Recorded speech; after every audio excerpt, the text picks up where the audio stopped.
neste momento, Deus, através desta emissora, leva até você mais um programa de fé, com mensagens, hinos e orações a seu favor.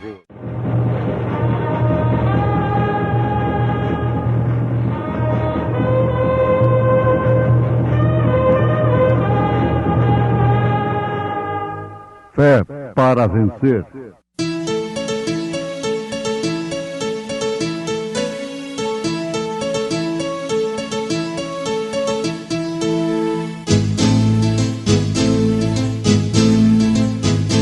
Mensageiro, Deus enviou seu profeta, seu profeta é. Este som de alarido retumbando está, retumbando está. E as águias de Deus, e as águias de Deus já voando estão, já voando estão. Brana foi seu nome e Deus foi com ele, e Deus foi com ele. E a coluna de fogo sempre lhe seguiu, sempre lhe seguiu. A palavra ele pregou, a palavra ele pregou com fidelidade. Miserável homem que eu sou, quem me livrará do corpo desta morte? Que tempo já faz?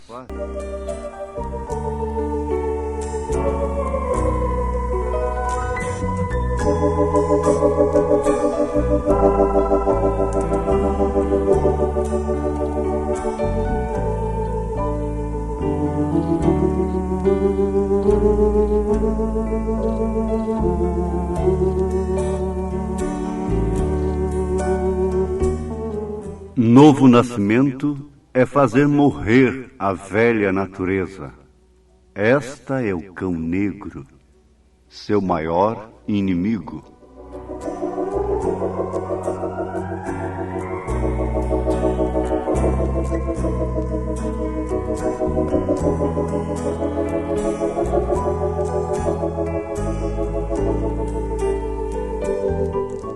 Quem disse isto?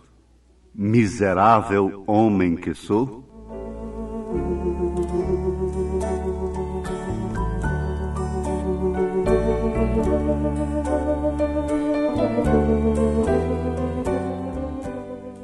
Por isso penso até mesmo em parar. E quando o faço, ele me faz andar. Oh, que gozo eternal!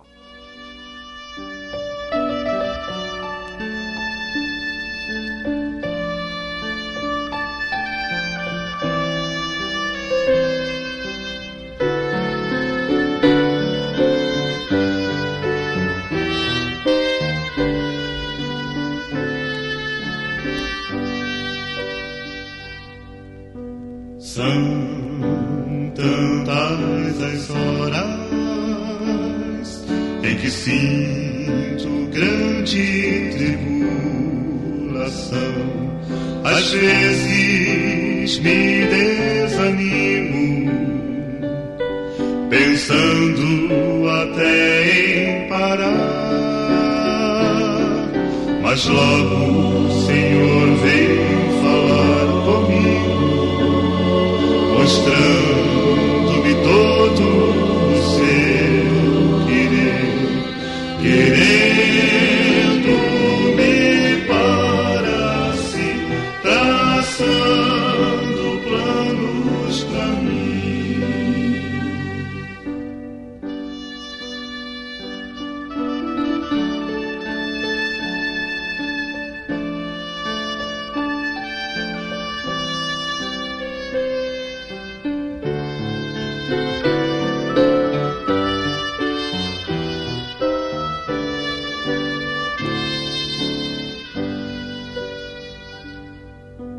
Tudo que tenho passado,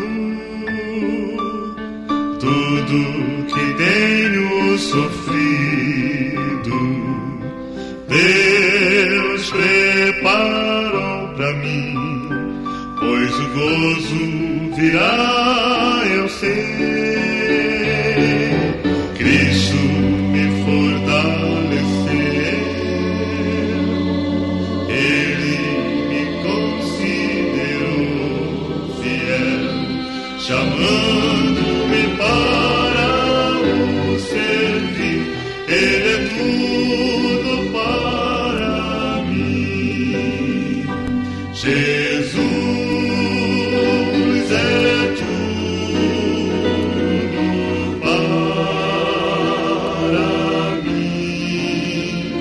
Encheu a minha vida de poder e paz real. Te amo, Jesus, meu Senhor.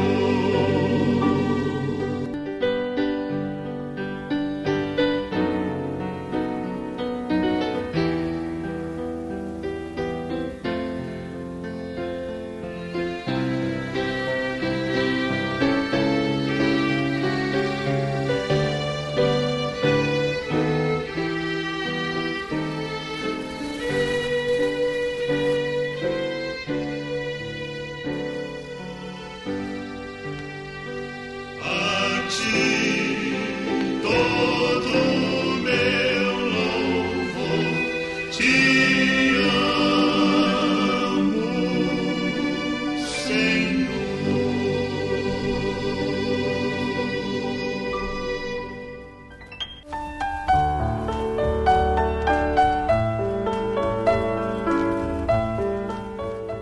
Pode você ser fiel à sua própria natureza?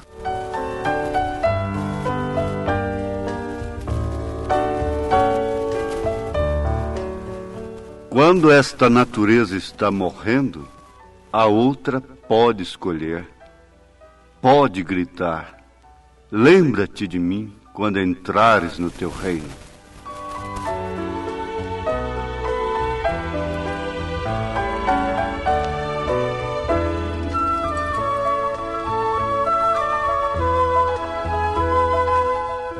Miserável homem que sou. Quem disse isso?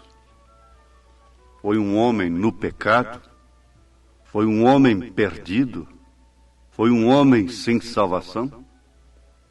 Se você examinar na sua Bíblia, na carta aos Romanos, capítulo 7, você vai encontrar que este homem é São Paulo. São Paulo foi, sem dúvida alguma, o apóstolo para os gentios. E foi ele quem gritou: miserável homem que sou. Com isso ele estava dizendo: eu sou carne, eu sou sangue, como todos os demais. Com isto ele estava dizendo: o maior inimigo que eu conheço se chama Paulo. Ouvintes, o tempo que nós dedicamos para a análise introspectiva, para o inventário daquilo que somos, olhe, preste bem atenção. O que se segue a uma morte é o inventário. E, sem dúvida alguma, a morte, isto quer dizer, a vitória sobre a natureza terrena, a qual herdamos dos nossos pais, sem dúvida alguma, ela precede ao inventário. Ela resulta no inventário. E neste inventário, cada um recebe o que é seu. A alma que veio de Deus, a alma que veio dos céus, recebe o que é seu. Ela volta para o reino de Deus. A carne e o sangue recebem o que é seu. Volta para o pó de onde vieram. Tu és pó, e em pó has de tornar. Sentença do próprio Criador, do próprio Deus. Este inventário é feito através do advogado, Senhor Jesus Cristo, que nunca perdeu uma causa e que é, sem dúvida alguma, o autor da lei. Ele conhece os seus parágrafos, os seus artigos. Ele pôde responder quando o promotor Satanás estava citando a lei. Ele pôde responder, ele pôde resistir à própria lei com a mesma lei. É isso que o advogado faz. O advogado de defesa. Mas não tenha dúvida, o inventário não é parcial. O inventário é justo. Abraão fez um inventário com Ló. E Ló, por sua vez, escolheu a sua parte. Sodoma e Gomorra. Ele recebeu o que era dele. Enquanto que Abraão estava, parece que, perdendo na questão, sendo injustiçado, mas estava recebendo também o que era seu. Faça um inventário agora. Desde que houve morte, o homem que gritou miserável homem que sou é São Paulo. Depois dele, quem poderia dizer ao contrário? Tiago disse que Elias era sujeito, estava sob o domínio das mesmas paixões. A sua carne e o seu sangue receberia a mesma porção. Miserável homem que sou, como homem. Mas esse mesmo Paulo depois exclamou: já não sou eu mais quem vive, é Cristo quem vive em mim. Posso todas as coisas naquele que me fortalece. E um certo índio, depois de convertido, depois de receber o Espírito Santo, alguém lhe perguntou: como te sentes depois deste acontecimento, depois de sua experiência com o Espírito Santo, com Deus? Na linguagem de índio, na linguagem, vamos dizer assim, parabólica, ele disse: índio sente como se tivesse dois cães dentro de si, um cão branco e um cão preto, e eles estão constantemente brigando. Então a pessoa disse: qual dos dois que vence? O índio convertido respondeu: é a quem índio mais alimenta.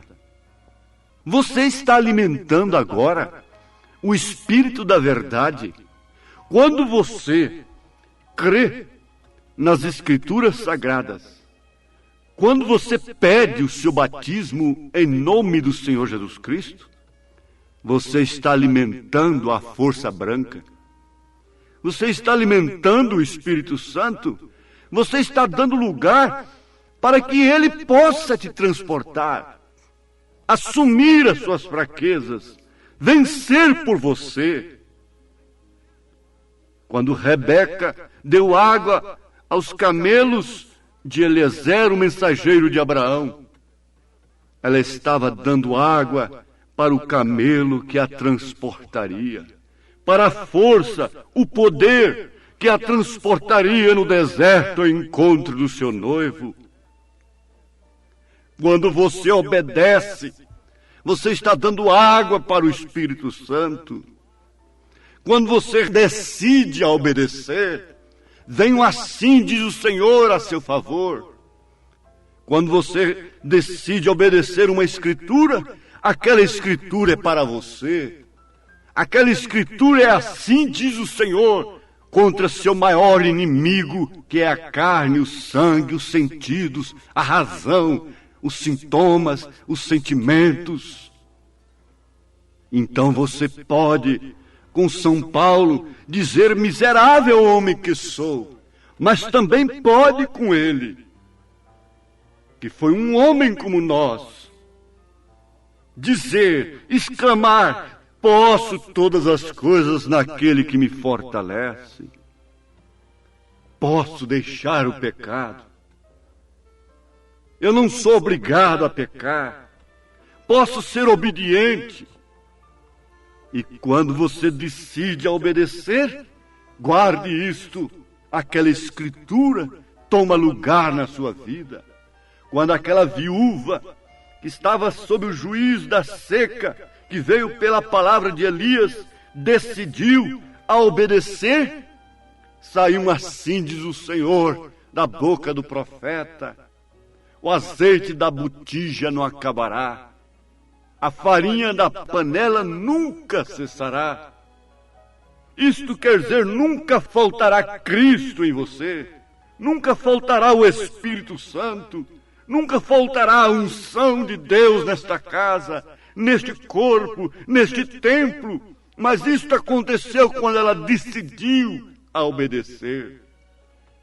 Quando Rebeca decidiu ir com o mensageiro, que não prometeu voltar depois, ressuscitar depois, mas fez questão de dirigi-la, conduzi-la ao noivo. Esta é a mensagem. O mensageiro não morreu. É a mensagem que está conduzindo a noiva, que por sua vez também decidiu a deixar a casa dos pais, a deixar seus sentidos, a deixar suas razões, seus sentimentos, a deixar a ordem social, religiosa, política do dia e seguir ao mensageiro, seguir a mensagem. O mensageiro não está morto, porque sua morte não põe fim no seu ministério. A noiva não tem que esperá-lo voltar, como Rebeca não teve que esperá-lo, e ela é um tipo da noiva. Ela está sendo transportada pela mensagem, pelo poder, pelo Espírito Santo, a quem ela decide obedecer, a quem ela dá água. Posso todas as coisas naquele que me fortalece. Posso todas as coisas naquele que me fortalece. Posso deixar este mundo e a grandeza que ele tanto oferece.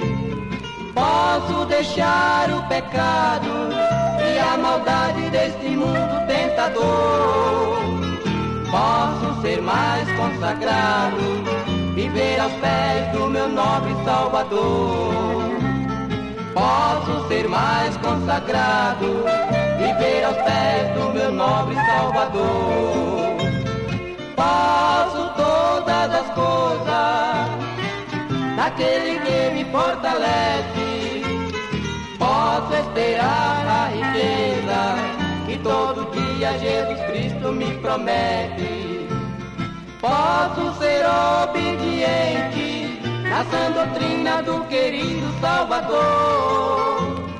Posso viver bem contente, ajoelhado no altar do meu Senhor.